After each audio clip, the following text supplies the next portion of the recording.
वैराग्य विद्या निज भक्ति योगा शिक्षार्थमेक पुरुष पुराना श्री कृष्ण चैतन्य शरीर धारी कृपाम्बुदिर्य तमहं प्रपद्ये मूकं करोति वाचालं पंगुं लंघयते गिरिं यत्कृपातमहं वन्दे श्रीगुरुदीनतारणम् वाञ्छकल्पतरुभ्यश्च कृपा सिन्धुभ्येव च पतितनां पावनेभ्यो वैष्णवेभ्यो नमो नमः जय श्री कृष्ण चैतन्य प्रभु नित्यानंद श्री अद्वैत गदाधर शिवासादि गौर भक्तवृंद हरे Krishna Krishna Krishna Hare Hare Hare Ram Ram Ram Hare Hare Hare Krishna. Warm welcome everyone in the study of Srimad Bhagavad Gita. So Bhagavad Gita is such a journey. Krishna consciousness overall, the practice is such a journey that currently in my conditioned state, I'm naturally un-Krishna conscious. I'm not Krishna conscious. And this is very natural for me. For in my conditioned state, it is very obvious, natural, of course, I'm not Krishna conscious. And the way to become Krishna conscious is to seek out the blessings of a pure devotee of Krishna, to emulate, to follow a pure devotee. Emulate is a good quality. And again, what does emulate mean, by the way? Like to copy, kind of. Yes, to copy, I don't know, it's like to take inspiration from, but again, the mood is not, while emulating, it's not to replace someone. No, in Krishna consciousness, there is no replacement is required where there is scarcity.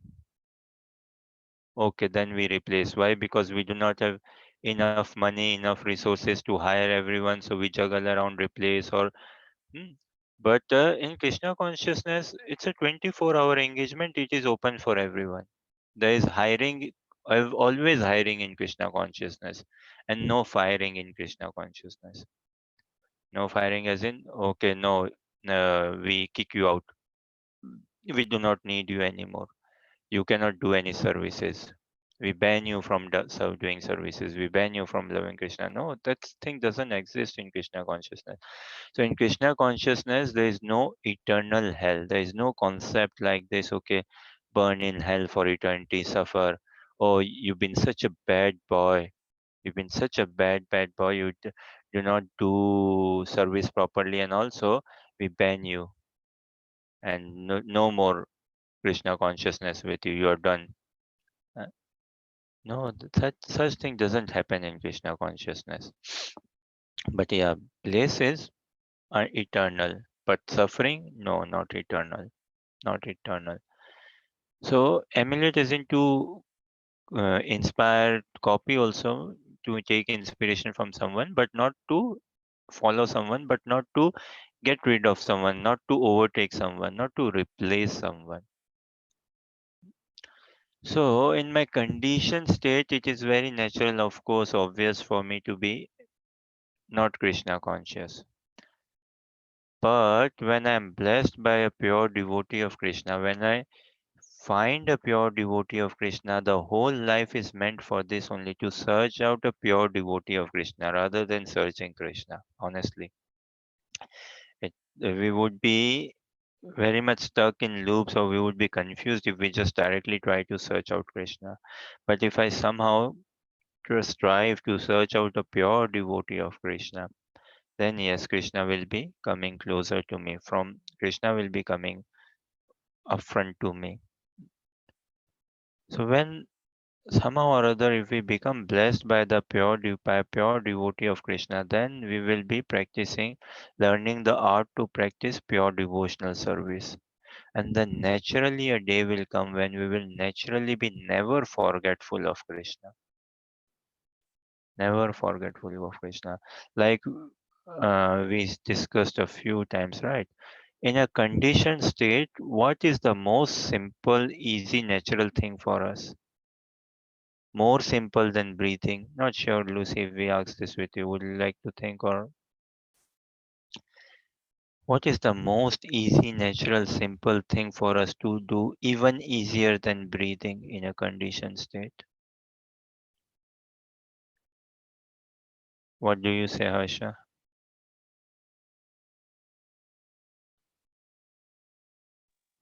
It's easy to forget God. It's easy to forget to offer our prayers to God or be grateful.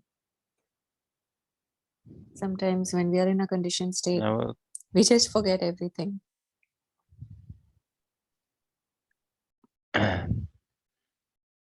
in my conditioned state, it is very easy, simple, more effortless than breathing to be unaware of Krishna, to forget Krishna, to not worry about Krishna. And that is Maya, living in illusion.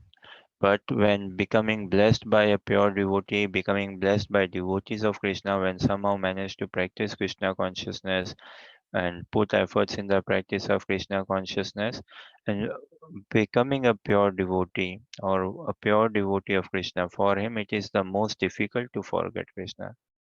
This was the mood of Brajvasis. For them, they were telling Krishna, oh Krishna, they were praying to Narayan. They were praying to Narayan and expansion of Krishna that, hey, oh, hey Narayan, what is going on here? Kindly you take away Krishna from our minds altogether, from our heart minds, because we are not able to focus in our day-to-day life. We are not able to function properly. This is love. So much surcharged in thinking, willing, feeling of Krishna, desiring Krishna. So, in a conditioned stage, it is very normal to easy to forget Krishna. And in the purest state, it is the most difficult to forget Krishna. That is unbearable. Even though separation from Krishna could be there, but separation is to intensify that love, and even in separation, one is always remembering Krishna. Though in separation, but remembrance is still there. And for me, currently, there is separation and there is forgetfulness as well. So, only by the blessing of a pure devotee of Krishna, of Guru, mm, of Vaishnavas, can we come to our real spiritual nature, real spiritual identity, and never ever forget Krishna and always be in love with Krishna. So, with this prayer, hope, mood, aspiration, we continue further our study of Srimad Bhagavad Gita, chapter 10, text 38. दन्दोदम्यतमस्मि नीतिरस्मि जिगीषताम् मौनं चैवास्मि गुह्यानां ज्ञानं ज्ञात्वा ज्ञानवतामहम्. I shall share screen and read translation and purport both.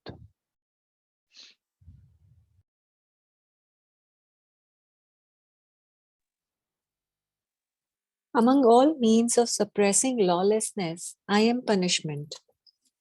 And of those who seek victory, I am morality. Of secret things I am silence, and of the wise I am the wisdom. There are many suppressing agents, of which the most important are those that cut down miscreants. When miscreants are punished, the agency of chastisement represents Krishna. Among those who are trying to be victorious in some field of activity, the most victorious element is morality. Among the confidential activities of hearing, thinking, and meditating, silence is most important because by silence, one can make progress very quickly. Among the most confidential activities of hearing, thinking, and meditating, silence is most important because by silence, one can make progress very quickly. The wise man is he who can discriminate between matter and spirit, between God's superior and inferior natures. Such knowledge is Krishna himself. Among all means of suppressing lawlessness, I am punishment, and those who seek victory, I am morality. Of secret things, I am silence, and of the wise, I am the wisdom. Oh, so sweet, isn't it? Thing is, Krishna is again kindly helping us understand how we can be Krishna conscious on a daily basis. So many notices we anyways get in life, reminders and all, and these are all sent by Krishna for us to become Krishna conscious. Yeah. So many U-turns and events come in our life, but when we have the association of devotees, then devotional service and engagement comes about. है ना? First is Shraddha in the practice of Krishna consciousness. The first stage is Shraddha, faith. And then Sadhu Sangha. When one has got faith, what would he do? He would associate with devotees.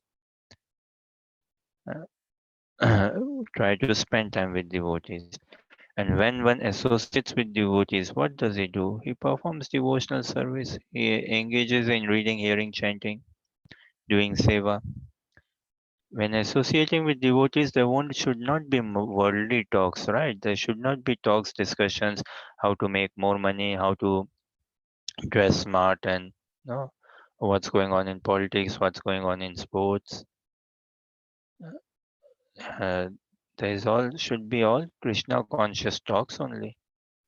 So, um, associating with devotees, devotional engagement will come about. And what will that devotional engagement do? That will purify our heart. That will help us understand what is good for life, what is not good for life, what is wanted really, what is unwanted.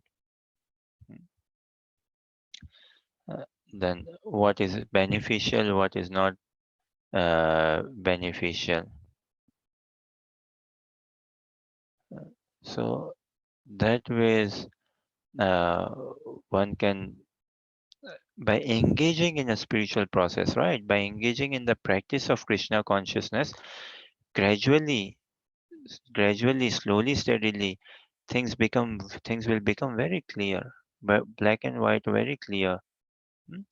And then conviction comes about when one sees, oh my gosh, I've been just barely practicing, but I've never had such a sort of peace, such a sort of relief, such a sort of pleasure, and this is so pure. Oh my God, I could never imagine. I mean, you see, I don't know what population, maybe if I can put, but a bigger population of this world cannot believe to have good sense enjoyment without getting drunk, without intoxication. The people don't know how can we be so much enjoying without Netflix, without YouTube, without Facebook, and how can there be enjoyment without sports? How can there be enjoyment without drinks, without movies? But devotees living in Karuna Bhavan and elsewhere, there's no worldly movies, nothing, but there's such good real enjoyment, proper, close to the soul. And Krishna consciousness is proper nature of the soul if I apply it in that sense. So associating with devotees will get to know what is really good for me, what is not good for me, which will bring a conviction, a courage, and then through that experience, a real interest will develop in wanting to serve Krishna. Right now, maybe I have to chant the holy names of Krishna. See, generally speaking, there are three states. One is I have to. I have to chant the names of Krishna. I have to do japa. I have to chant japa. Another is I want to chant japa. Or another would be I get to chant japa. I have this opportunity. I have the option of the choice. I get, wow, to wake up early in the morning. I get to chant japa. Such an arrangement done by Krishna. And even better would be I want to chant japa. And even better is I love chanting japa. I love doing japa.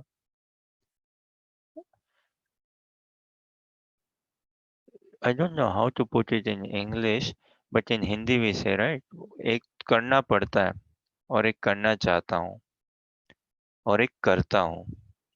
हाँ? करना पड़ता है मतलब I have to. करना चाहता हूँ I want to. I have to read Bhagavad Gita. this have to is not a good thing. It's like some, oh, I have to do this. Now I have to pay the bill. I have to do this. So if we are in real love, it won't be like I have to. Rather, I want to, or rather, I do it naturally. I cannot help it. So I have to. Another is I get to, means the facility is there for me. The opportunity is very much there for me. Then I want to. I get to, and I want to also. I get to read Bhagavad Gita and I want to read as well. So which is good, showing my interest. Then I love to. I love to read Bhagavad Gita. I love to listen to Kirtan. I love to do japa. I want to as well. I get to, I want to, and I love to. And even beyond this, I naturally. I don't need a reason. Ah, that is very good devotional service. We don't need a reason to be doing japa. We don't need a reason to read. We don't need a reason to listen to kirtan, to distribute books. No. Naturally, chitta vritti, na? Vritti is tendency, and chitta vritti means the tendency of the soul proper se. Uh, the tendency of the soul proper is throughout searching Krishna, listening, seeing Krishna, wanting Krishna, thinking of Krishna, complete absorption in Krishna. And book distribution is such a meditation samadhi. Because in book distribution, the entire focus is going streets, going door to door, going shops, going on events, putting up stalls, book tables, this way, that way. How can I ingenuity? How can I cleverly and keeping presence of mind, everything? How can I distribute books? How can I pass on more and books? And how can I do it in a way encouraging people that they take and actually read it? That is such a samadhi because person is fully engrossed on thinking nothing but on this seva. And without books, what is there in this world? Nothing. Without the scriptures. So one is I have to, another is, and this whole Bhagavad Gita, this whole Krishna consciousness is the journey of transforming myself from I have to I get to I want to I love to, I naturally do it. I naturally do it. So when we engage ourselves in devotional service with devotees, we will be transforming ourselves through these stages.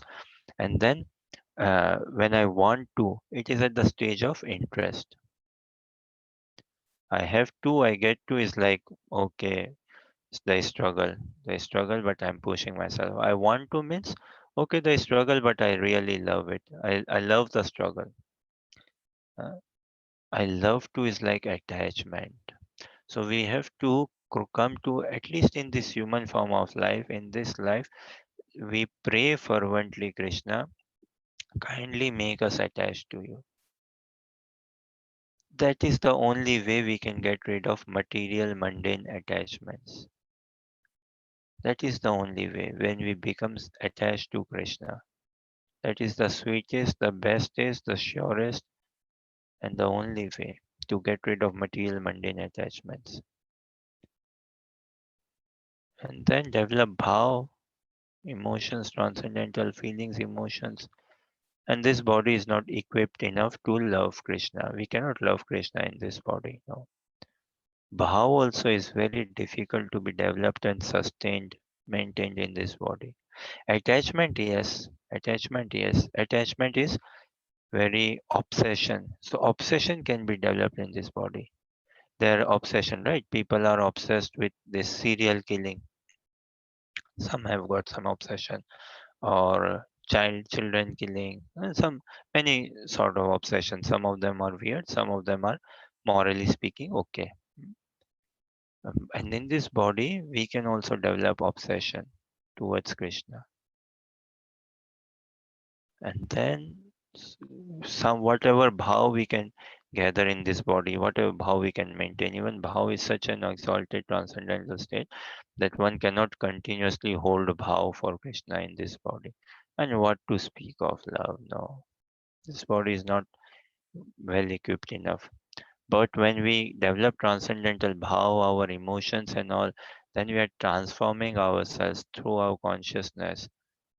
What happens when a person, when he is in good bhav, good Krishna conscious, full Krishna conscious, nice Krishna conscious bhav, leaves the body in that meditation, then another body is prepared for him in a planet where Krishna is actually present and performing his pastimes.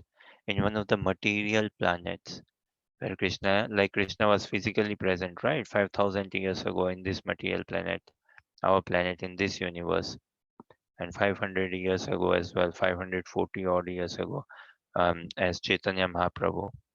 So now, if in this life we perfect our Krishna consciousness, then by the arrangement of Yog Maya, Krishna's internal potency, living entities, we get transferred to another planet in the material universe where Krishna is actually performing his pastimes. And we get a role and engagement in that pastimes, in those pastimes of Krishna. uh, and based on our adhikar deserving capacity qualification, and then we naturally fall in love with Krishna. Then we take further training and all, naturally fall in love with Krishna, and then from that planet itself we go to Krishna Loka with Krishna. We can go to, and this is no imagination, this is no fairy tale. This is no mental concoction, nothing made up. This is what scriptures say, this is what sadhus say, this is what gurus say, and when one is practicing, one can find affinity in this. So this much we should try. So Krishna is helping us to understand him through various means. Punishment also should remind, of course, of Krishna. Uh, of all means of lawlessness, where there is chaos, disorder, and all. Punishment is the thing, and that should be a reminder of Krishna. Okay, wow, Krishna. No, punishment, the source, Krishna. Those who want victory, it has to be righteous, moral.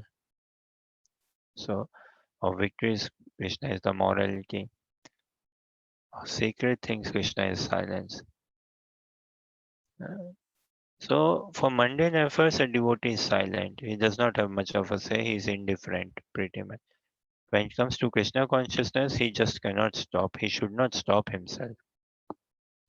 When it comes to singing mundane songs and or say mundane life, he's quiet, he's silent, more indifferent. Political debates, climate debates, sports debates, pay debates, gender gap debates, so much such debates, and he's fine. He's indifferent. He understands that's the nature of this world in duality and all. Real changes, I have to change and I have to cultivate pure Krishna consciousness. Unless we can never come out of it. A question, think of it. If you can help me know now, otherwise later. Is there any one issue which we have resolved in this world? Lucy, no, you know, right? There's this magazine, Big Issue, right? I don't know Yeah, yeah. since when is this magazine being printed, right? Must be 10, 20 years easy, or maybe more. You may know more than me. Big Issue. uh, and it's quite a popular magazine, right? Everyone would be knowing, at least in the UK. Big Issue magazine, and it's given out at a very reasonable price and handed out in streets.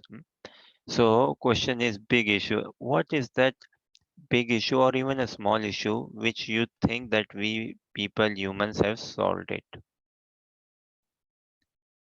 Harsha, Lucy, this is an open question.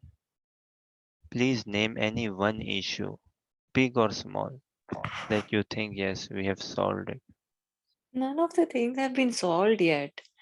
I think everywhere people are just running after finding solutions or ways to combat those.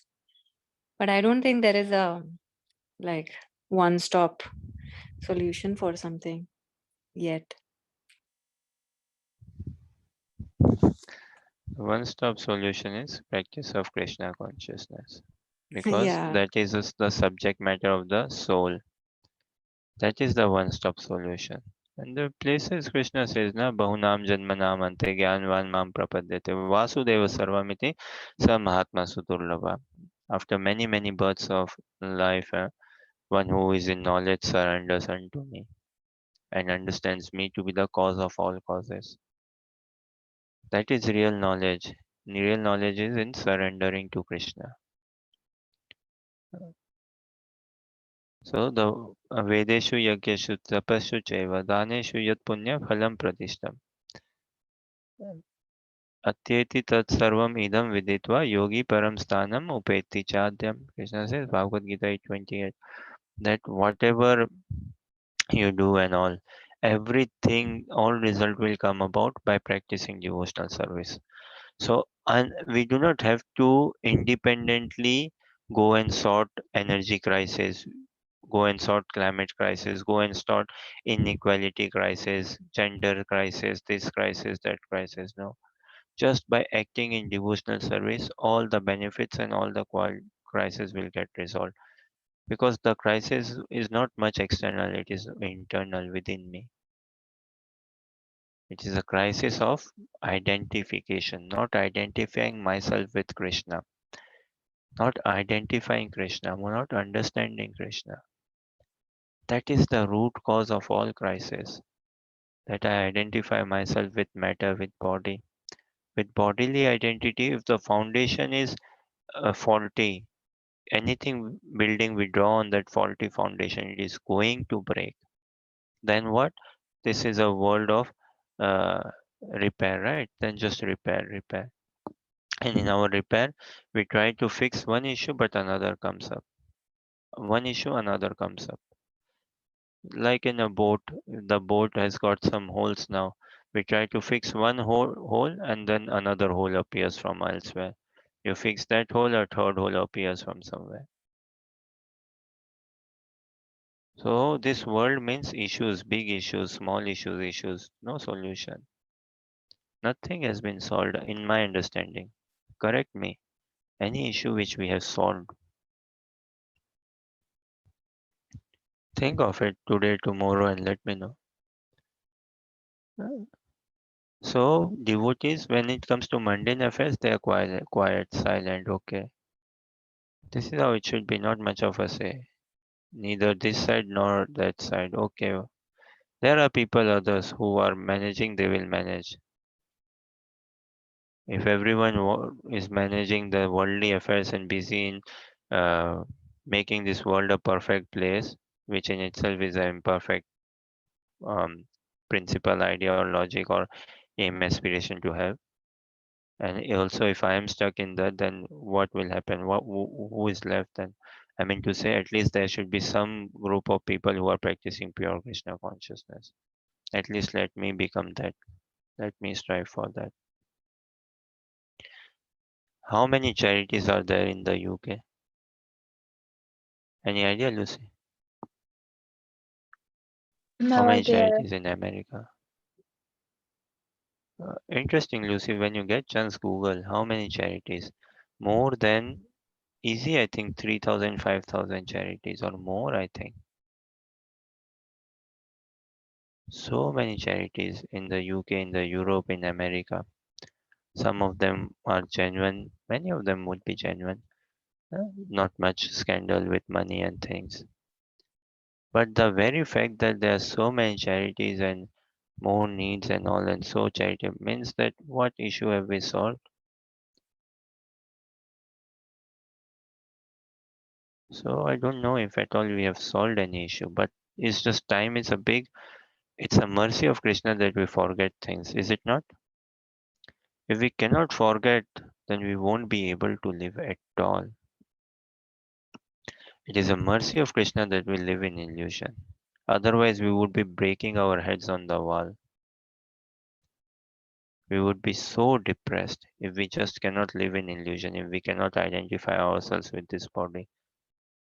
It's such a kindness of Krishna. And but now devotees help us wake up and for anything, bear this in mind. See if this again, if you find fact in it. The most difficult uh, thing to adopt resistance is to change. The transition period is the very difficult.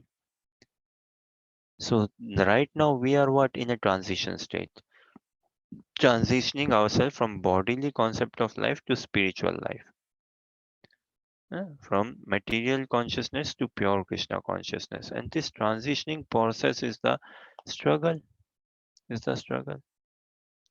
And everyone has to go through this struggle. The sooner we join the club, the better it is.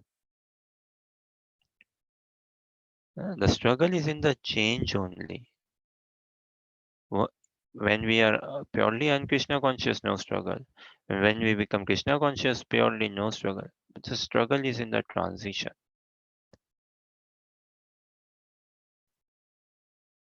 Struggle is in between only, in the journey, in the transition only.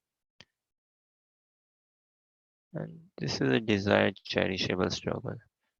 And when one becomes Krishna conscious, one wouldn't even think, no, that okay, I had to go through any struggle or like this. No, because he would be so absorbed in Krishna, then uh, all all those material calculations, logics, everything will be purely dissolved and washed away altogether with its roots uprooted. So this is Krishna, chapter 10. Krishna is helping us understand what is wisdom. Of the wise, I am the wisdom. Any thoughts, questions, or comments?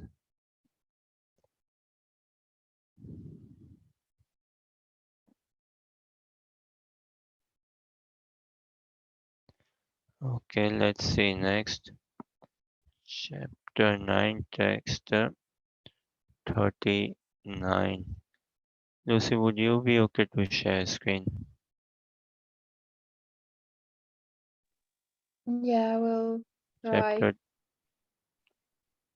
Chapter 10, text 39. Huh? यच्चापि सर्वभूतानां बीजं तदहमर्जुन न तदस्ति विना यत् स्यान्मया भूतं चराचरम्.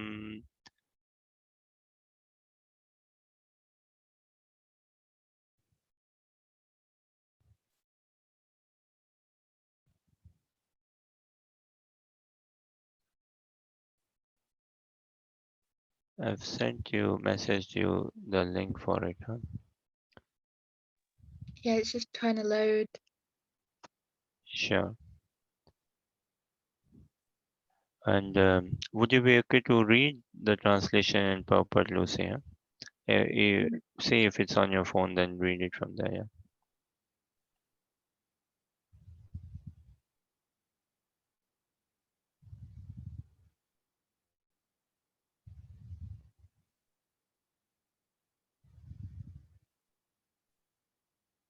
It's not letting me share it. Shall I just read it and then I can figure it out? Yes, Yeah. please. Yeah. Yeah. Furthermore, O Arjuna, I am the generating seed of all existences. There is no being, moving or non-moving, that can exist without me. Everything has a cause, and that cause or seed of manifestation is Krishna. Without Krishna's energy, nothing can exist. Therefore, he is called omnipotent. Without his potency, Say again. Read again, please. without Krishna's energy, nothing can exist. Therefore, he is called omnipotent. Without his potency, neither the movable nor the immovable can exist. Whatever existence is not founded on the energy of Krishna is called Maya, that which is not. Read this last sentence again. Whatever existence is not founded on the energy of Krishna is called Maya, that which is not.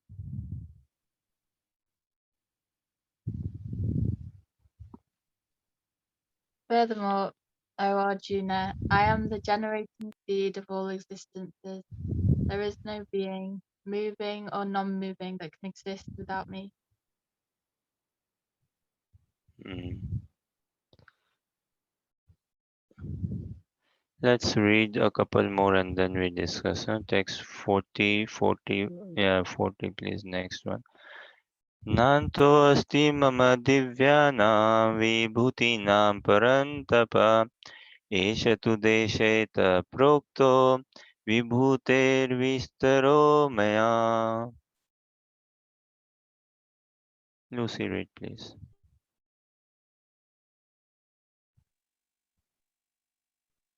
Almighty conqueror of enemies, there is no end to my divine manifestations.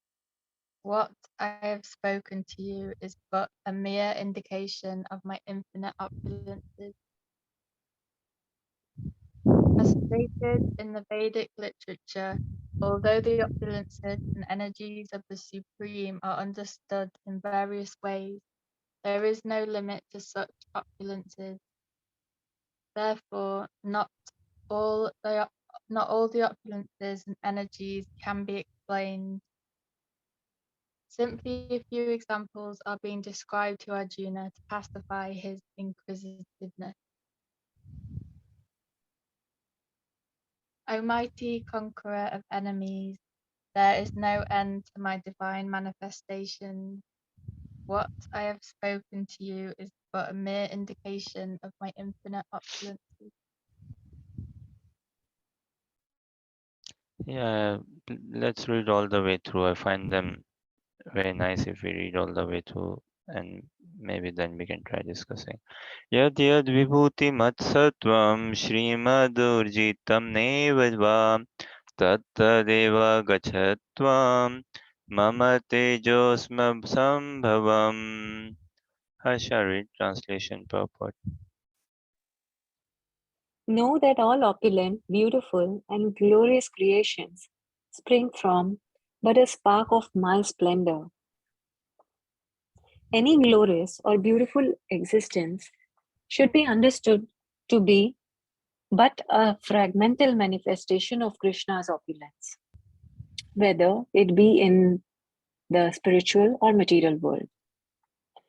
Anything extraordinarily opulent should be considered to represent Krishna's opulence. Know that all opulent, Again, beautiful, last and sentence. glorious. Anything extraordinarily opulent should be considered to represent Krishna's opulence. Know that all opulent, beautiful, and glorious creations spring from but a spark of my splendor.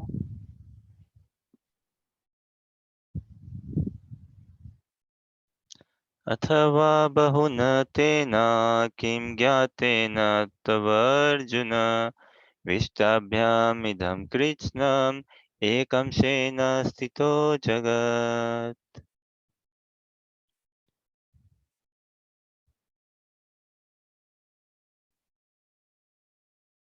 Lucy, read translation and first paragraph of the purport. Harsha, you read next paragraph. Or Harsha, read translation and start with purport first paragraph. Lucy, you will continue then. Yeah, sure. But what need is there, Arjuna, for all this detailed knowledge? With a single fragment of myself, I pervade and support this entire universe. The Supreme Lord is represented throughout the entire material universes by his entering into all things as the Super Soul. The Lord here tells Arjuna that there is no point in understanding how things exist in their separate opulence and grandeur. He should know that all things are existing due to Krishna's entering them as Super Soul. For Brahma, the most gigantic entity, on down to the smallest ant, are all existing because the Lord has entered each and all and is sustaining them.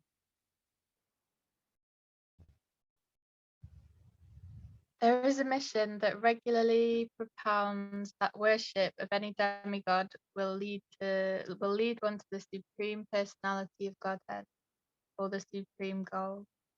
But worship of demigods is thoroughly discouraged herein, because even the greatest demigods like Brahma and Shiva represent only part of the opulence of the Supreme Lord.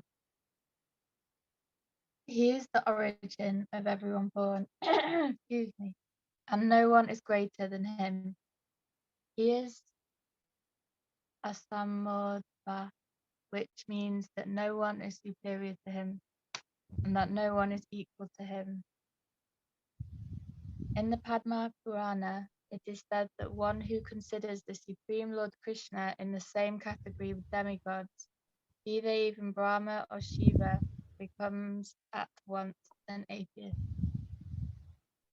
If, however, one thoroughly studies the different descriptions of the opulences and expansions of Krishna's energy, then one can understand without any doubt the position of Lord Sri Krishna, and can fix his mind in the worship of Krishna without deviation.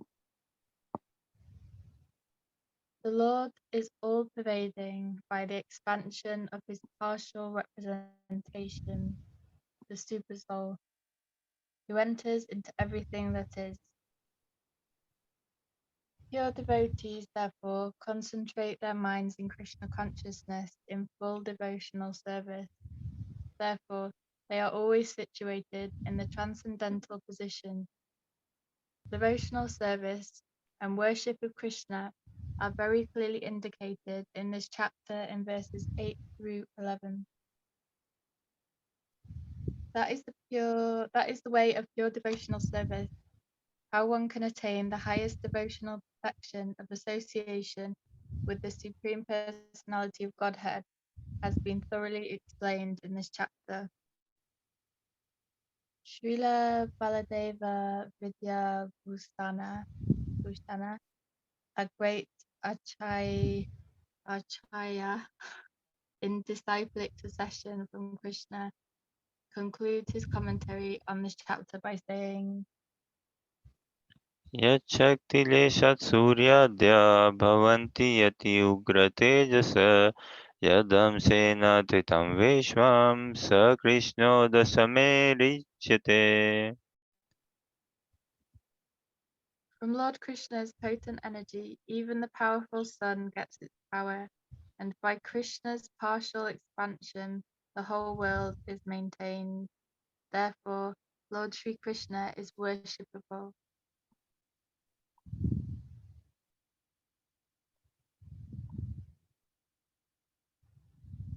Can we read the last bit? Thus and the bhakti. Yes, please. Thus then, the Bhaktivedanta purports to the 10th chapter of the Srimad Bhagavad Gita in the matter of the opulence of the Absolute. Translation again, please.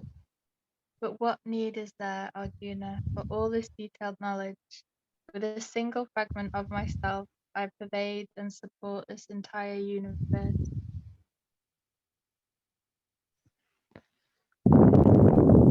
How did you both of you find this chapter? Opulence of the Absolute.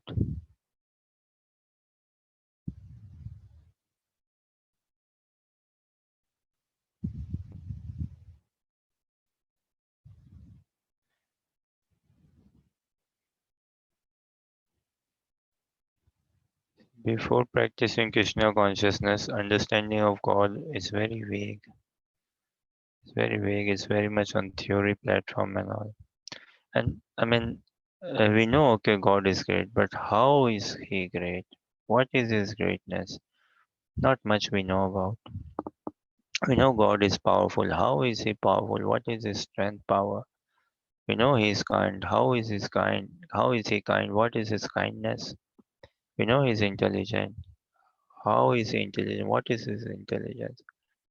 So in Bhagavad Gita, in this chapter, Krishna reveals Himself even more. Opulence of the Absolute. We know, okay, how Krishna is great, how Krishna is powerful. how Krishna is wise, what is his wisdom, what is his strength, what is his power. And because of this and all, we fall in love with Krishna, which is natural. We love Krishna, we serve Krishna, we engage ourselves in devotional service. Uh, because Bhagavad Gita, the scriptures say, the acharyas, the saintly people say, Krishna is the supreme personality of Godhead. So we love and serve Krishna. And see, while watering the tree, water is given in the roots only. It is only watering the root of a tree that the plant will bear fruits, give fruits. We have never seen you water the branch or stem of a tree and expect fruits coming through. No. Roots have to be water, only roots. Likewise, we serve Krishna only. Only Krishna is Sevya Bhagwan. Bhagwan ekale Ishvara Krishna, na? Krishna is the only worshipable deity. He is the only worshipable Lord. Lord of all lords. Deva Deva Jagatpate, Krishna says in this chapter to Arjuna. Is the Lord of all lords, Master of the Master.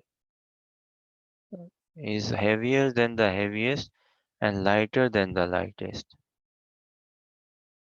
So all this then we love and serve Krishna. And when we do this, we can see uh, the experience in practicing in devotional service. One can get check the experience for himself or herself. So I have a question to ask.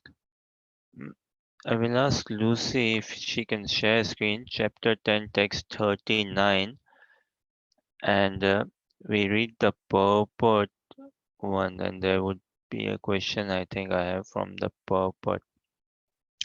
So this is why, like in here, Krishna is helping us, giving us in detail kind of knowledge of his about himself, sharing his opulences.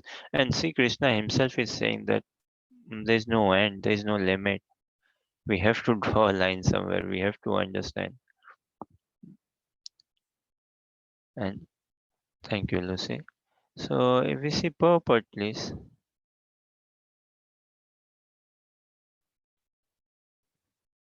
Thanks. So the purport, everything has a cause. Can we think of anything? Not now. If now you want to say, please go ahead. Anything which is causeless in this world. There is no cause of it. Mm, we may not be knowing the cause, but surely there is a cause. We don't know the cause, but it's not like there's no cause. Everything has a cause. Law of karma is very powerful, and it is no good trying to understand the law of karma, trying to break down or this thing. No. Yeah. There's so many therapies in this world, right? Past life regression therapy, this therapy, that therapy. They are good, they are helpful, they can be good, can be helpful, but they are very much, in my little understanding, they are very much subject to person's condition, situation, requirement. It is not it should not be done by everyone for sure. It is not made for everyone. It is a very particular, does it really fit in my particular case, requirement, situation at the moment? Then yeah. And also all such are do not provide a complete solution. What to speak of solution, the diagnosis is also not very complete, the cause is also not very complete, and solution can never be complete. So this is why trying to break down the law of karma and all, not so helpful. Understand, Baba, there is a law of karma, and at a basic or a broad level, that's fine, just leave it there. When we try to understand Krishna, also that is worth making that effort. And when we try to understand Krishna in devotees, we will want to just love and serve him. The more we love Krishna, the more understanding we'll get. So everything has a cause. If there is anything which doesn't have a cause, then let us know. And here, why do we worship Krishna? Well, everything is a cause, and that cause or seed of manifestation is Krishna. So we worship Krishna. As simple as that. Why do you worship Krishna? Because without Krishna's energy, nothing can exist. So only Krishna is to be worshipped. Well, simple, na? Common sense, sort of.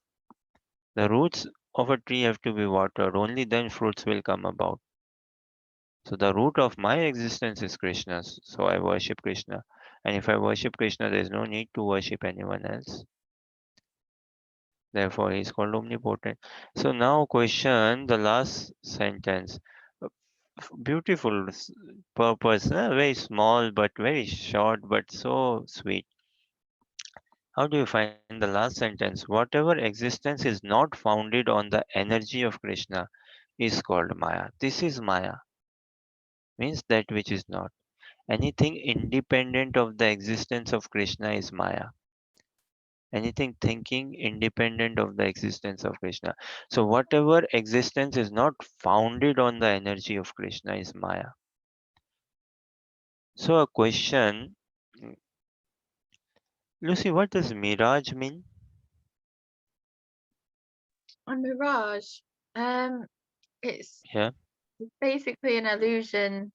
Um, like you get it a lot in the desert where people think they can see a well, but it's of water or something. It's an illusion. yeah, yeah, very true. Okay, skin can be removed, please.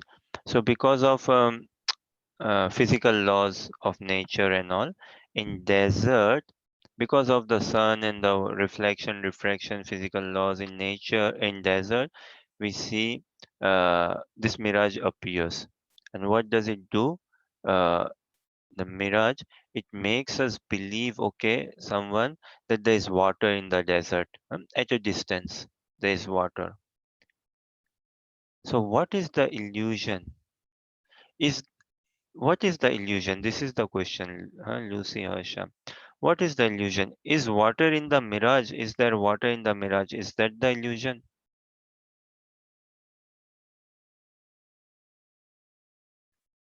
It is very nice that you know mirage, and you said, right, it's like an illusion.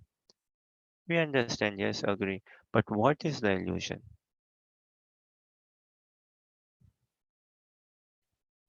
It's the illusion's like within your mind. It's like you're seeing the thing that you want. So I So think do is you that what you mean? say that what yeah, sure. Do you say that what one is seeing is illusion, is wrong? Is one not seeing water in the mirage? Is there water Yeah, in the mirage? usually. So what is the illusion then? What is the illusion then?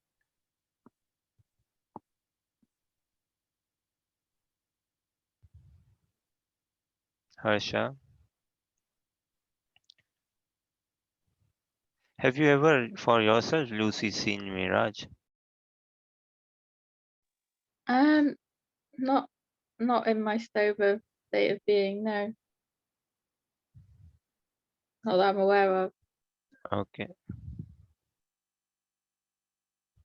sure. In my personal, say, growing up, I saw actually mirage. I was in a desert area in Rajasthan with my parents, and I was quite young, and on a family holiday. And that was the first time. So my father had booked a taxi and he was taking us on a family holiday to different places in Rajasthan, and we drove a few days. And so, like, I love seeing sand and desert, and that was the first time sitting in the car. I could see, like, what is that? Oh, there's water, and what's that? Oh, I found it a bit fascinating. Harsha might have also seen. So, question again: what is the illusion? Is water in the mirage the illusion?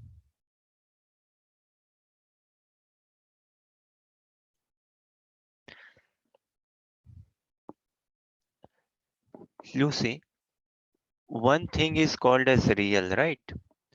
And what is What? the Say that other again. English word? How do we say again? Say again. Sorry, repeat what you said. Uh, yeah, one thing is real. We understand real, right? And what is that English word uh, which says it it is to be real? Appears to be real, apparent, right? Yeah. Real, what is the difference between real and apparent?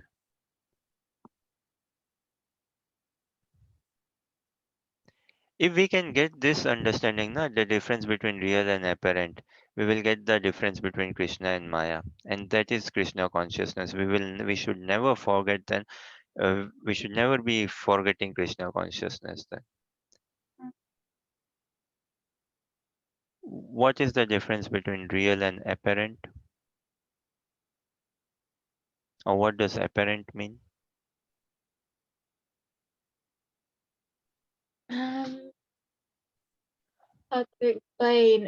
Apparent is kind of what it's not guaranteed to be the truth. It's just the apparent thing that someone has said it is. So, apparent is need not be real, but looks to be real. Huh? Mhm. Apparently real, apparently true. Yeah, apparently they broke in. Apparently there was a burglary. Apparently there was a crime. Apparently there was flooding. Apparently they got compensation. Apparently he got a salary hike. Apparent need not be real. Could be real, but it appears to be. It appears to be. And many things we see in life too good to be real, na? Too good to be true. So real is real for sure. Yes, that's real, undeniable, uncheckable, real for sure. Apparent appears to be real. So what is illusion? What is Maya?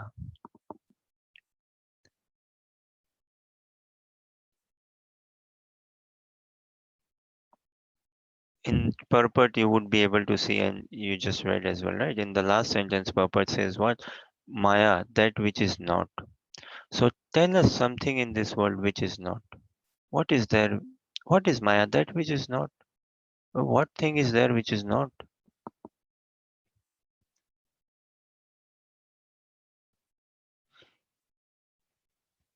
To simplify my question, is there okay? Uh, some of the things I like when it is someone asks me, is there? Then I like to say either yes, no, or maybe. Don't know. Huh? Yes, no, maybe, don't know. Not sure. Can you? Yes, no. Do you? Yes, no. Do you know? Yes, no. Maybe, don't know. Not sure. Can you? Yes, no, maybe, don't know. Not sure. So, question is there water in the mirage?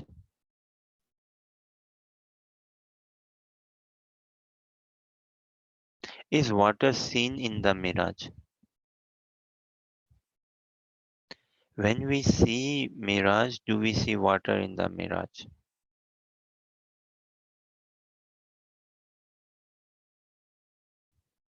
Am I too confusing? A little bit maybe. Shit. Okay.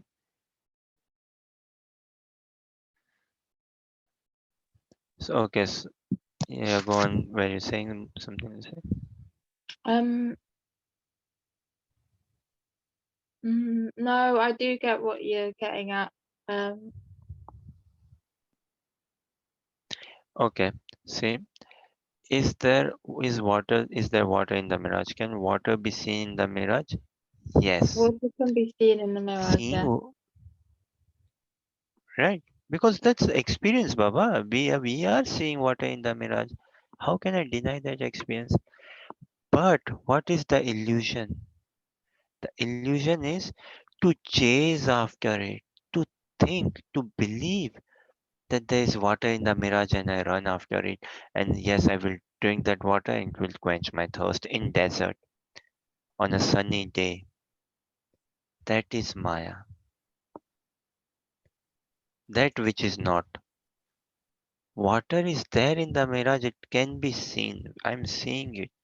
But when I believe that, yes, apparently there is water in the mirage, but in reality, no. And when I take the apparent to be real,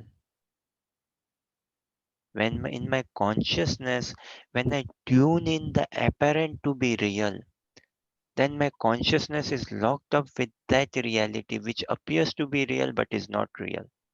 But because my consciousness is tuned into that reality, I chase. The natural propensity of a soul, of a jiva, is to chase, is to seek happiness, to search after happiness, to go after happiness. And because when it,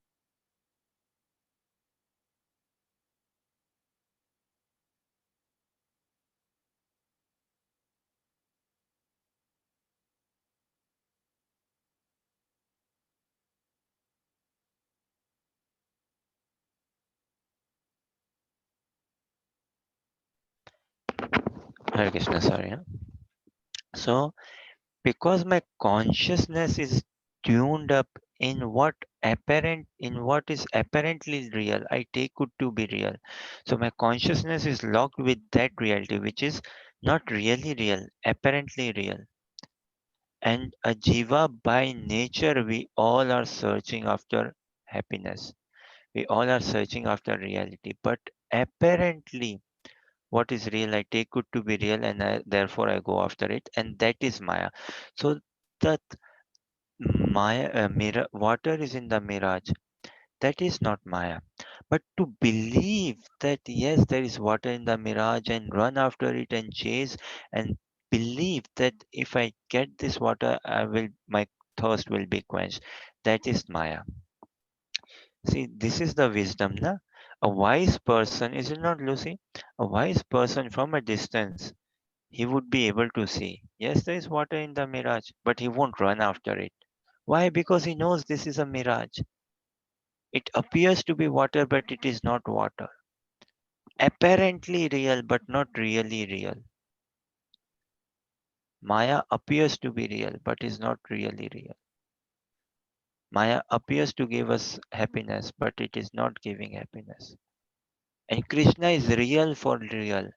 And in my conditioned state, I'm completely oblivion of it.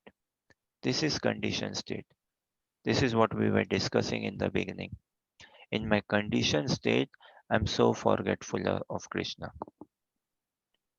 I do not even know God exists or not. And in real state, one can be never think that God does not exist. One will be always in remembrance of Krishna. Because in conditioned state, my consciousness is locked up in this illusion, in believing. So, is there water in the mirage? Yes. But to chase thinking that there is water in the mirage and that water will quench my thirst, that is Maya. But from a distance, any wise man ask him, oh, can you see water in the mirage? Yes, I can see. Oh, then why are you not running? Because it is a mirage, that is why I'm not running. Because it is, substance is not there. It is just the shadow. The substance is not there, so I do not run. And this world, we are enamored by the shadow, not the substance. We are enamored by the external, not the internal. We are enamored by apparently real, what appears to be real. And this is why sense gratification, drinking, appears to be so happy. You know, one Prabhupada said this sentence, I love it. What? Uh, uh, People have smiling faces but crying hearts. What do you think, Lucy?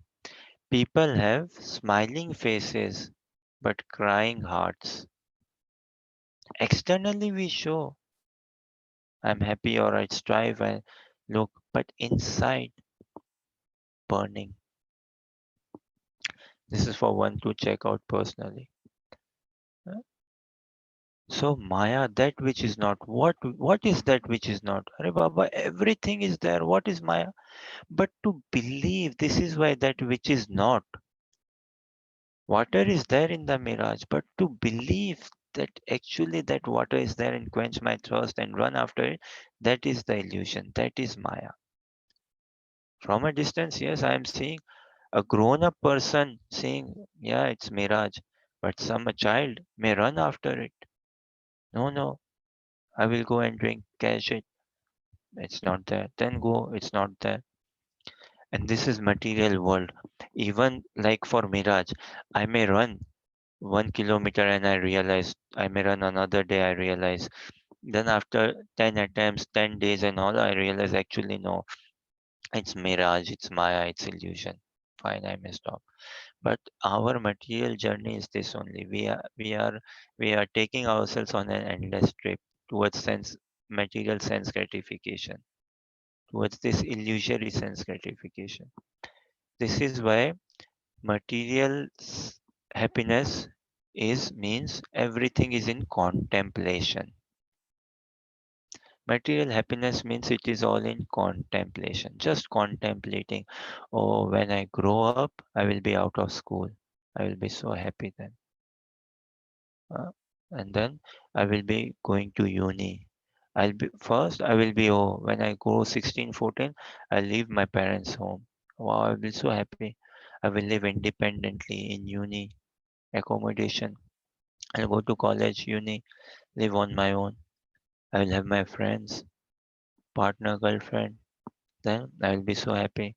Then I will start drinking, go to pubs, pub quiz, whatnot. I'll be so happy. I will work part time, make money, get a job, again, house, do this, work for this company. I will be working for a finance company in London. I'll be so happy. I will be working on laptop, computer, this, that. I'll be so happy. Then I will get married. I will get settled down. I will have children. I'll go holiday. I'll be so happy. I'll have a home. Then I will get bonus. Then I will retire with this much money. I will have this much pension. I'll go for holidays. I'll be so happy. And then I will die peacefully. Also to think, yeah, I will die peacefully. Once I get all this and all, relish life and all to my full, I will can die peacefully. I will have no qualms, no complaints, no grudges. So material happiness means all in contemplation. Contemplating, not thinking, just making it up. In substance, how much is there? This is again for one to check oneself out. We all are obsessed with something or the other. We cannot deny this, be spiritual or material. We all are obsessed. We all have some sort of obsession. And now this is for oneself to check out to see happiness, right? We all find happiness in something or the other. But we have to ask ourselves, we should be asking ourselves, the source where I am finding happiness, the engagement where I am finding happiness, the activity, if I can quantify how much happiness is there in quantity, how much happiness if I can check, and for how long, the period, duration, longevity, and quantity wise, how much, and what is the after effect of it. After effect is a very proper thing. The after effect, how, what is the after effect of my source of happiness, my engagement of this style of happiness. Watching movie makes me happy, for how much and for how long, and what is the after effect. Going for a walk makes me happy, how long and how much, what is the after effect. Uh, Smoking makes me happy, how long am I happy and for how much, and what is the after effect. How much happy does it make? Does it make so much happy that any other situations, turbulence going in my life, I can easily, peacefully find resolve with them? I wouldn't get worried and upset. Does it make this much happy? Does it make me this much happy that other 10 other things going in my life, ups and downs, and I am still at peace with them? because I'm finding so much of happiness in smoking, because I'm finding so much of happiness in watching movie and walking and going for a walk. How much happiness and for how long? Is my going for a walk, is my going to gym, is my going to um, again movies, is my going to holiday, is it keeping me happy for the whole year if I just go for this holiday? And what is the after effect? As in, how long does it stay? What does it make me once I'm through it? Eating sweets, eating cupcake. How much satisfaction do I get? How much happiness for how long? And what is the after effect?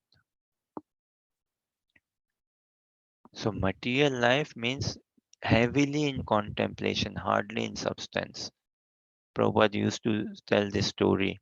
What a milkman.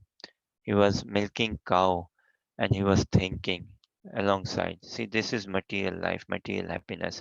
Milkman milking cow and he was thinking, oh, I'm the only person. I have to milk cow. I have to do everything. I have to feed the cow, bathe the cow, shed and the fodder. I have to get everything. I'm the only, but it's okay. And from this cow, I will get this much milk. I will work hard for 6 months, 1 year. I will control my expenses, do lots of saving. I will borrow some money, and then what? I will get another cow, and I will look milk. I will increase my milk sales. Then what? I will hire a staff and make him work, and I will pay him this much and get more money. Two cows with one staff, and then I will make more money. So what?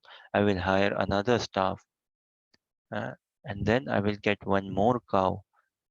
And one day, 5 years down the road, I will have 10 cows, 15 staffs to manage everything. I will go pro altogether.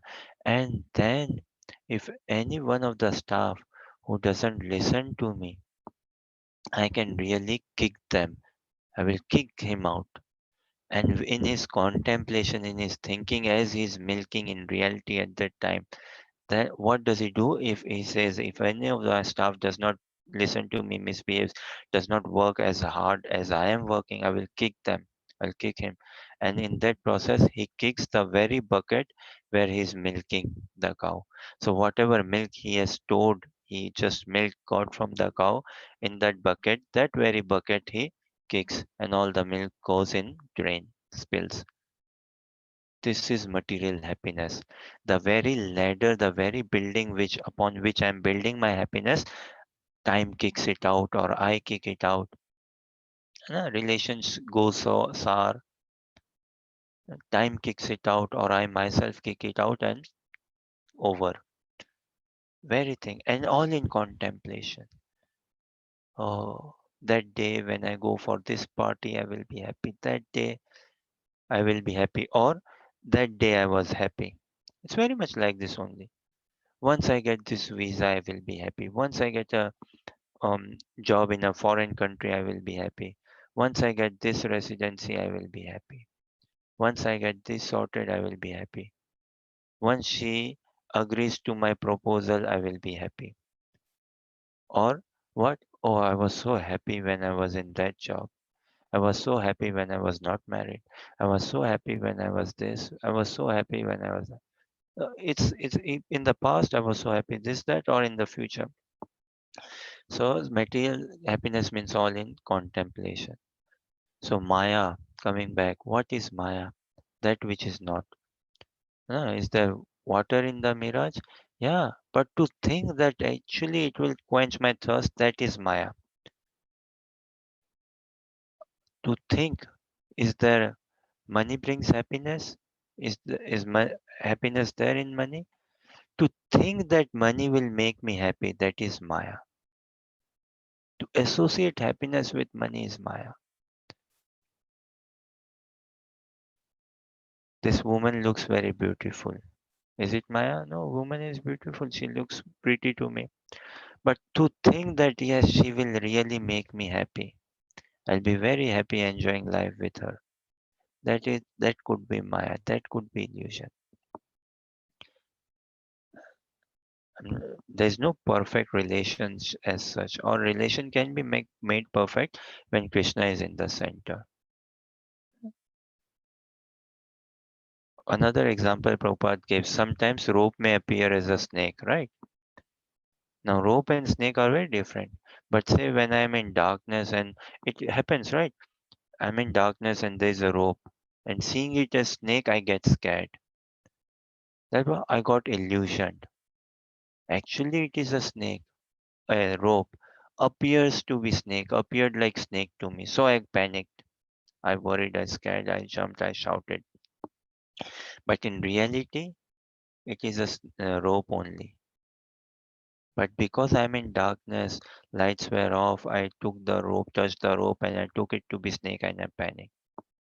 Huh? But when we are when the light is turned on, I see the rope and I see it as rope only, not snake, and I behave accordingly. I do not panic then. That is the difference. Mirage is not Maya. Woman is not Maya. Money is not Maya. Generally, na, in India, and I think outside, everything is more Maya in India. They say, sab more Maya. Yeah.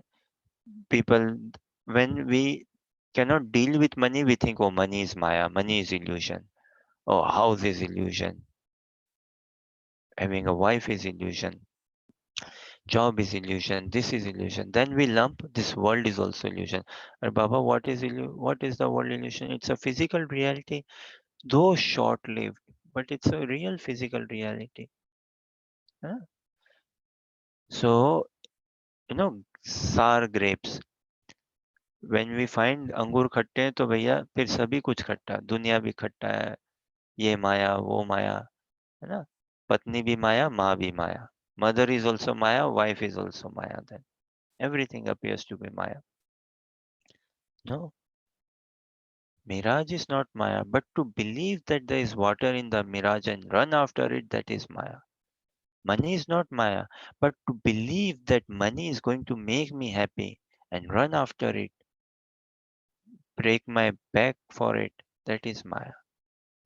Woman is not Maya, but to believe that woman, once I get this girl in my life, I will be so happy, I will enjoy life. That could be Maya. Huh? Intoxication, wine, drinking is not Maya. But to believe that once I have this drink, I will be so happy. That is Maya. So someone may say, oh, Krishna, to build Krishna is Maya, or to think that once I have Krishna, I will be happy. Can this also be Maya? No. Once I have Krishna in life, then I will be happy. That is the real thing. That is the substance. Uh, The after effect also can be seen practicing Krishna consciousness. How much happiness do I get in the practice of Krishna consciousness and for how long? One can check this. The before and after, many times in weight loss. Before was what? 90 kilos. And after doing this thing, now what? 40 kilos. So that before and after can be checked very much in the practice of Krishna consciousness, practical experience. Okay, any thoughts, questions, or comments?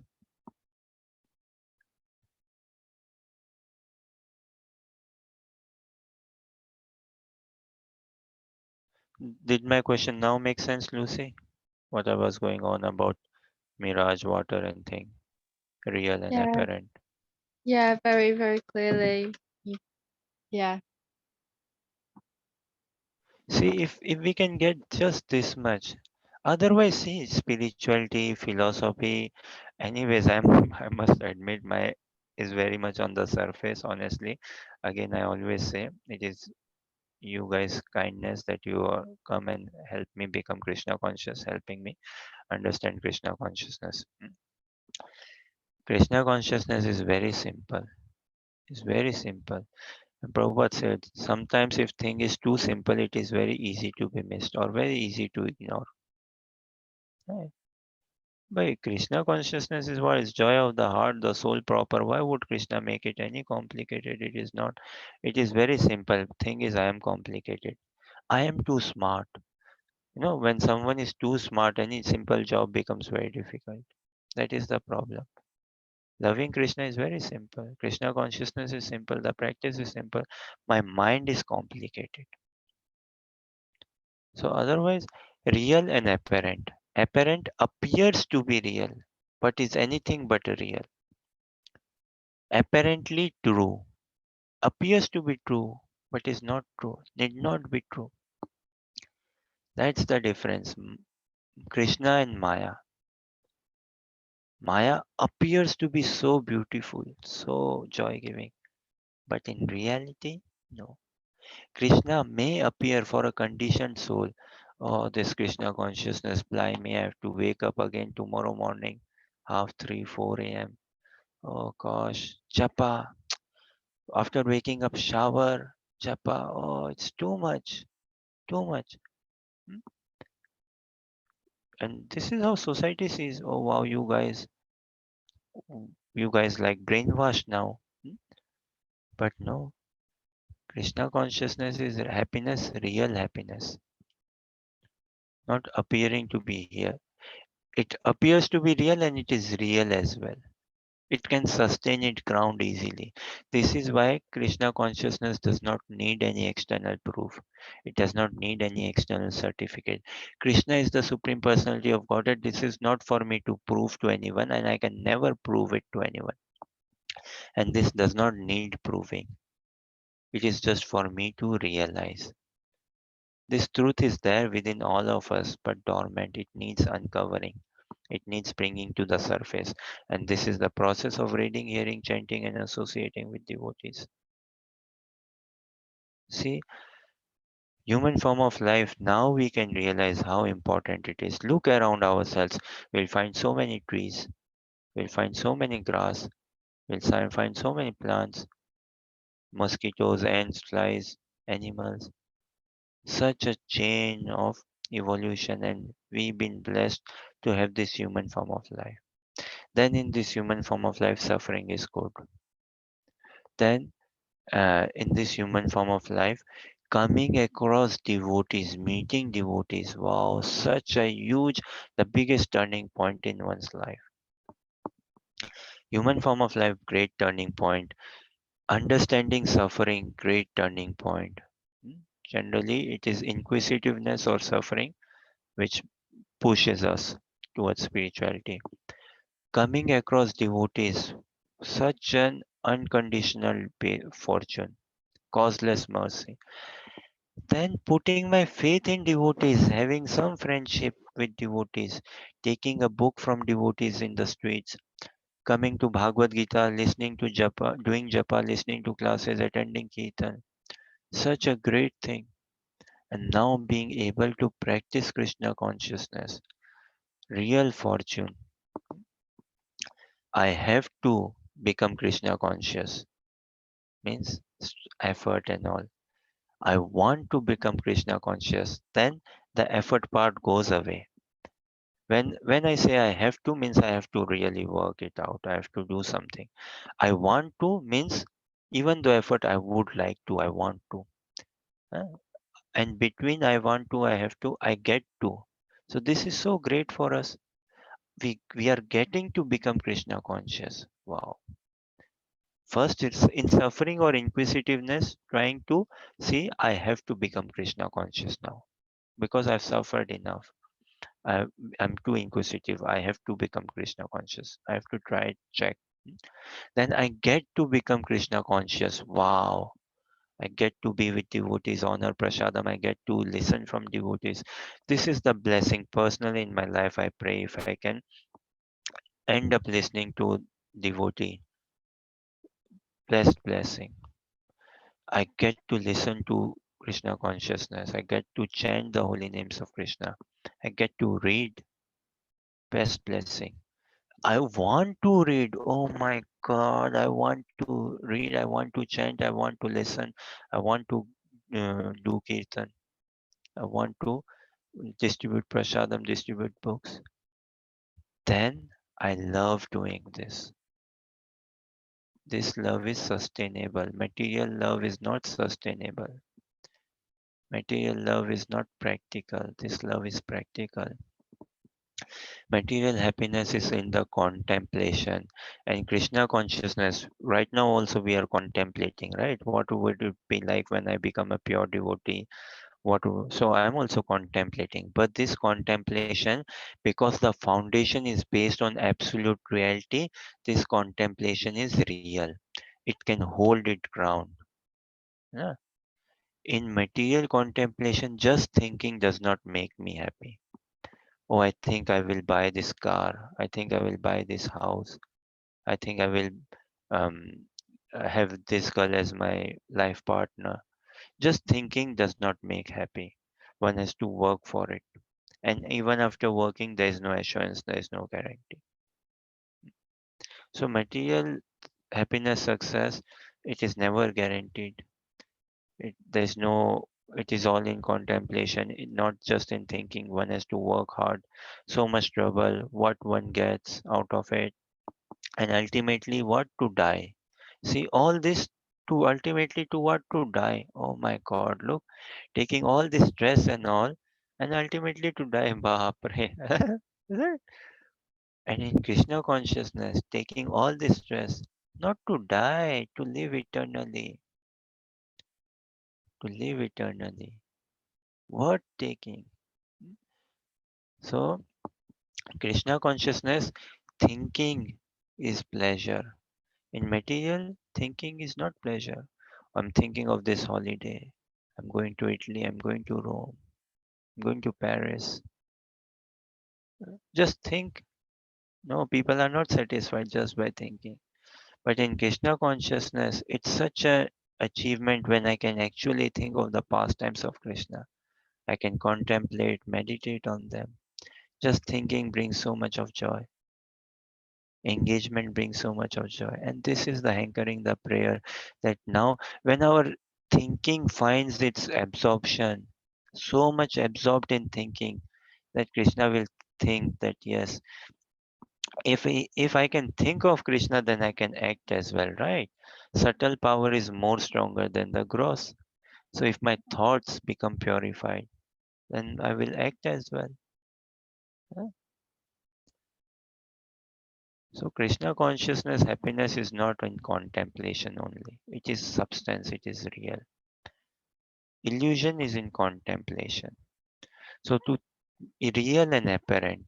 Krishna is real, Maya is apparent. Maya appears to be real, but is anything but real.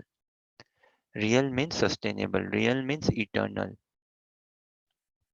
And Krishna is sustainable, eternal. So, yes, real and apparent. Illusion, what appears to be true but is not true.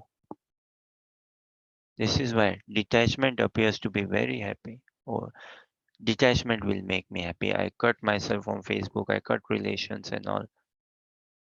But without having Krishna as the support, no. The basis foundation has to be Krishna. So illusion, what if I take job to be happy? Yes, and go after. This is why we have to see things and do the duty wise. We have to in this world do our worldly duties and love Krishna. Uh, Loving Krishna is not a duty. Loving job, that is wrong. Doing duty as a job as a duty, that is good. And love Krishna. This is what Arjuna is being taught. You are a warrior, fight your war uh, as your duty and love me unconditionally. And within that love, one can fight your war as a duty. So externally, Arjuna, you have satisfied everyone because you have done your duty. You have satisfied your family members. The other side, you have satisfied the children. You have satisfied the woman. You have become the role model for them, satisfied the elderly. And internally, you have satisfied me by loving me unconditionally. So Krishna consciousness is to teach me how can I love Krishna and be duty bound in this world, do my job nicely, parents, family, relationships, what all, everything at a duty level. But main thing is love Krishna unconditionally. But in religion, standard religion, Krishna consciousness is not standard religion. It is epitome of religion. It is param dharma, the transcendental religion. Huh? But in central moral etiquette, what? I have my duty towards God, and I love what? I love pubbing, I love clubbing, I love watching telly. And I have a duty towards God, visiting God on a Sunday. Huh? I have a duty towards God. I go to temple for my child's birthday, my children child birthday. I go to temple and I do my duty. First thing in the morning, I will go half an hour. Then rest of the day, I'm loving what? Where is my focus? Where is my focus? Oh, birthday, I will celebrate it in a pub called Graduate. I will do some decorations. Then we'll go to this pub. Then we'll go to that pub. We'll go to this thingy, that thingy, and all. That is where all if my focus and absorption is. So we very much even like practicing religion or spirituality. It can be. It is. One has to check out for himself that what am I doing? Am I doing my duty towards Krishna and my loving my attachments? Or am I actually loving Krishna and doing my things as duty? What is to be duty? I'm loving that. And and what is to be love? I'm just doing it as a formality or duty or not even doing that. Do you understand, Lucy? Am I making sense? Yeah, there you really are. I just have no words really. I don't. Some, Go on. yeah, just saying sometimes I make sense. Yeah. So Mm. loving Krishna, that that should be my topmost duty. Loving Krishna. Krishna is to be loved only, Baba. Krishna is so sweet. He can see we all will find any small boy or girl, na young child, 2 to 5 year old, say less than 5 year old. We may be knowing the boy or girl, we may not be knowing the boy or girl. Say if we meet someone, what do we want? Oh, such a cute boy, such a cute girl. We want to go and play with her cheek, his cheek, है ना? Hold his hands, uh, take him in the lap, hug him, kiss him, like that, right? This is love. So sweet. Not just duty. Oh, the child needs a tissue, the child needs this. Yeah, we may do that as well, but not just leave it there. Look, see, imagine if someone, oh, you say, look after this child, and the child is so attractive, so sweet, so beautiful, so good to be. Then will we be just doing our duty? No, we'll be loving thoroughly the child, and as a part of that, we will be doing our duty as well. So that is Krishna, so sweet, so lovable. Once we find that beauty in Krishna, mm, then as part of loving Krishna, we will be doing our duty as well. Krishna will give us that intelligence, that strength, that courage. But currently, because I'm oblivion of Krishna, what do I do? If at all I'm a faith oriented person, if at all I'm a believer, I would do as a duty or out of fear, or I know God has got power, or I need things. Come on, God, you do your thingy, God. I'm doing my thingy. I'm going to church on a Sunday. Now come on, you fill your part. I'm doing my part out of desire or out of fear. Oh gosh, if I don't go to temple, maybe some problem will happen. If I do not do fasting on this day, some problem will happen. If I do not wake up this day, some problem will happen. So out of fear, huh? I want to love God out of fear. Is that love? I want to love God. Why? Out of desire. Mockery. Huh? I want to love God. Why? Out of duty. Mockery. I want to love Krishna. Or I love Krishna because Krishna is lovable only. Exactly. So, Krishna consciousness, the japa, the devotee association, going to Vrindavan, doing parikrama in Vrindavan, we would want to roll ourselves in the land of Vrindavan, in that dust of Vrindavan. Completely roll ourselves in that dust of Vrindavan. So Krishna consciousness again teaches us to love Krishna and how to be duty bound in this world. Just do the needful, duty oriented, good enough. Leave it there. Otherwise, any attachment in this world is playing with fire, playing with forest fire, deadly fire. Yeah. So in this world, duty should be just touch and go, touch and go, as in done and leave it, forget it. If result is good, very good. If not good, even better. Just leave it. But how until unless I love Krishna? And currently state could be what? I love my job, I love family, I love a car, I love this, that. And God, yeah, I have my duty towards God. No, that should not be the thing. So, because I do not understand what is illusion, what is, and I've lumped everything. Oh, this is illusion. Uh, oh, this is illusion. This is illusion. What? Kindle is illusion. Book reading illusion. Holiday is illusion. This is illusion. No, but to really see that, okay, yeah, there is joy and go. Another day we can discuss. If you know, Lucy, there is a term called vicarious. There's It's an a what English word. called what? Vicarious. Vicarious. Vicarious. I don't know. Anyways, another day we can discuss vicarious. As in, we can be going to watch Wimbledon, hmm, but yet be fully Krishna conscious. That's a very elevated stage, though.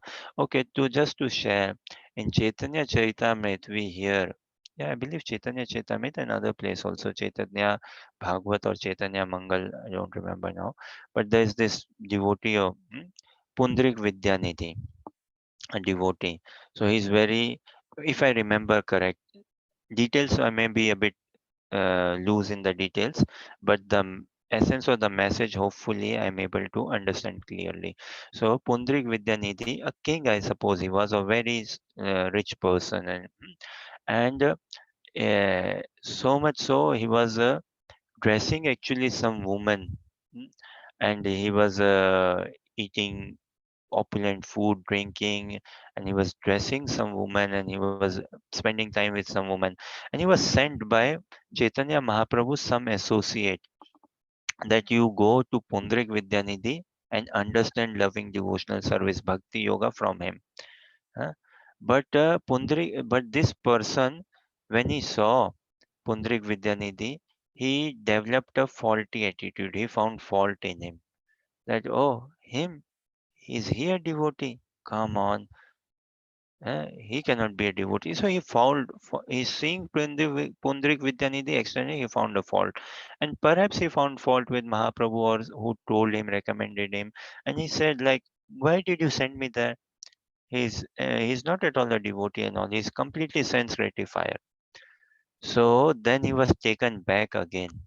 And then same thing, he was well dressed and he was with woman, he was drinking something opulent and externally sense gratifier. But when he was taken again, the devotee who took him, he uttered a shloka. He called out a shloka from Bhagavatam, and which shloka which reveals the beauty of Krishna. There are many shlokas, all shlokas they call out the beauty of Krishna. So he called out one shloka and he sung that shloka. And just hearing that shloka, Pundrik Vidyanidhi, he went in trance. He went in samadhi. He lost his absorption.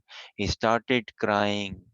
He started crying. He started weeping. He started shaking, banging his head. He was feeling ecstasy in separation from Krishna, and he was just like couldn't hold himself at all.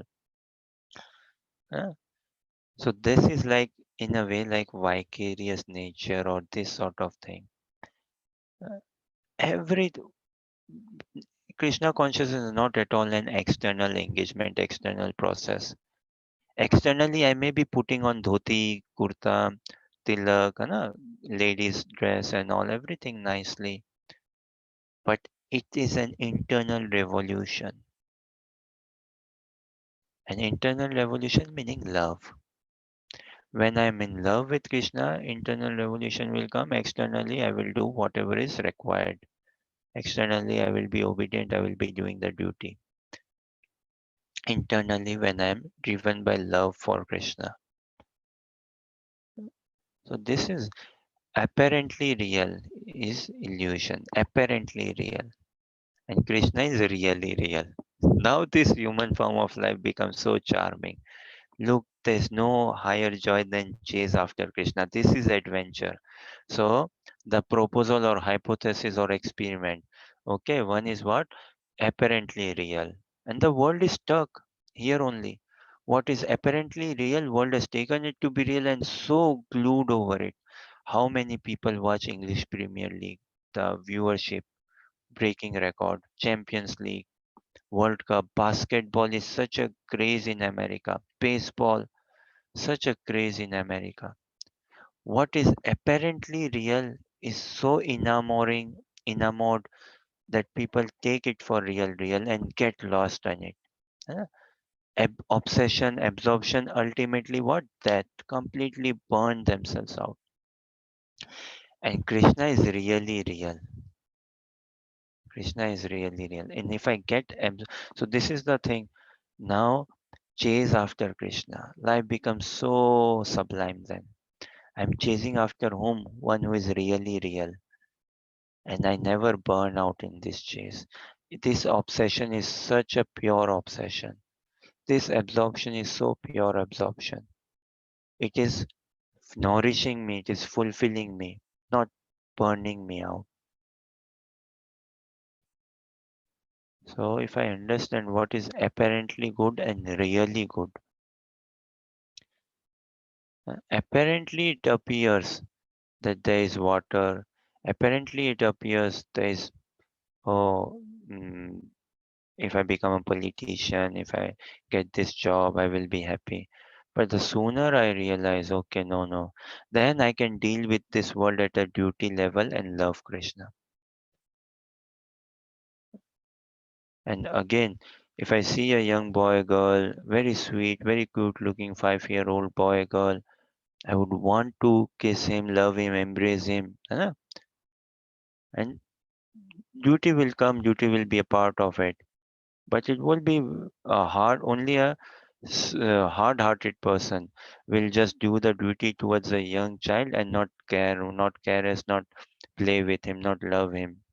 No, that is Krishna. He's so sweet, we can do nothing but love him.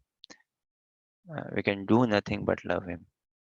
And this is the only thing which is lacking in this world. How to be an instrument of love, how to give love, how to receive love via Krishna. That is a vicarious nature. Just vicarious nature, as in on that same example of sports we were discussing the other day, someone who likes tennis very much, lawn tennis, Wimbledon is something to watch out for. Of all these tennis tournaments, Wimbledon is one of the big tennis tournaments. And now, who say Roger Federer and Djokovic, uh, they are playing in Wimbledon final, and the audience is watching that game and getting happiness out of it, and that happiness is of a secondary nature. Mm. The primary nature happiness is what? The two players they are playing, Djokovic and Federer. Because of their play we are getting happiness watching them play. So because of Radha Krishna being happy, seeing them happy, I am getting happiness. Because of my serving Radha Krishna, I am getting happiness. So this is vicarious happiness. This is the real sense enjoyment when I try to please the senses of Radha and Krishna. Then I find real sense enjoyment. But in this world, when I try to please my senses or please the senses of my boss, partner, and someone who is not so Krishna conscious and expect to be happy from them, no, I can never be. Can never be. Ah, so this is what when we try to please the divine couple, giving them enjoyment, thinking of their enjoyment. I will get such a uh, the secondary. We are the secondary enjoyers, but when we serve Radha Krishna, we the secondary enjoyer become relish enjoyment more than the primary enjoyer. Okay, on this note, maybe I give you peace. Any thoughts, questions, or comments? I think I have a few brewing, but I'm gonna sit with it a bit and I'll get back to you. Yes, please, sure. And so this is the chapter, opulence of the absolute. So beautiful, Krishna is saying that know that all beautiful, opulent, glorious creations spring from but a spark of my splendor. Look, so anything for Krishna is effortless. You think creating this world was effort for Krishna? No, effortless.